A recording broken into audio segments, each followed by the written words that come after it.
अंतःकरण पवित्र हो गया, वो स्वयं के सुख दुख से ऊपर उठकर परमार्थ का और जगत के उद्धार का, समाज के कल्याण का चिंतन करता है और उसमें से सत्कार्य प्रकट होते हैं। आप ब्रह्मा बन जाते हैं, आप ही विष्णु हो जाते हैं। जब आप में कुछ अच्छी कल्पना आई तो आप ब्रह्मा हो गए, कल्पना को साकार किया तो आप विष्णु हो गए, और उसको साकार करने में कोई विकार बाधा बनता है, आप उसका संहार करते हैं तो आप शिव हो जाते हैं। तो सत्कर्म हमको त्रिदेवों का आभास दे देता है। मैंने आपके परिवार की बहुत महिमा सुनी है। हमारे आदरणीय मृदुल भैया बता रहे थे कि दीदी माँ, ये वो कुटुंब, वो कुल है जिन्होंने सदैव समाज के लिए अपने सर्वस्व को अर्पित किया है।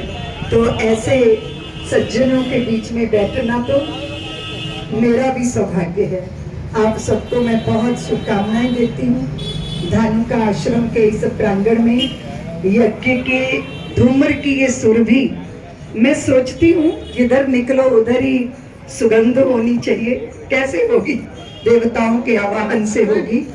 और कभी कभी ऐसा होता है जैसे हम यज्ञ कुंड में समिधा अर्पित करते हैं, तो हमारा एक संस्कार है कि सेवा है यज्ञ कुंड समिधा समहम जले, ध्येय महासागर में सरित रूप हम मिले। अब आप देखिए कि यज्ञ के कुंड में जो समिधा के साथ, शाकल्य के साथ समिधा अर्पित होती है, वो भस्मीभूत होती है अग्नि में, और वो जब जल जाती है उसे राख नहीं बोलते, उसे विभूति बोलते हैं। लकड़ियां तो चूल्हे में जलती हैं, राख बनती हैं, उससे बर्तन मांजे जाते हैं, या फिर उससे मलमूत्र ढक दिया जाता है, या वो राख को कूड़े के ढेर पर फेंक दिया जाता है। पर जो लकड़ियां समिधा की संज्ञा पाके साकल्य के साथ यज्ञ कुंड में अर्पित हो जाती हैं, तो वो विभूति बन जाती हैं, यतियों के माथे का श्रृंगार बन जाती हैं, शिव के शीश पर आरूढ़ हो जाती हैं। तो इसी तरह हमारा व्यक्तिशः जीवन भी जलकर भस्म होकर राख नहीं होना चाहिए, विभूति बनना चाहिए और यतियों के माथे का श्रृंगार बनना चाहिए।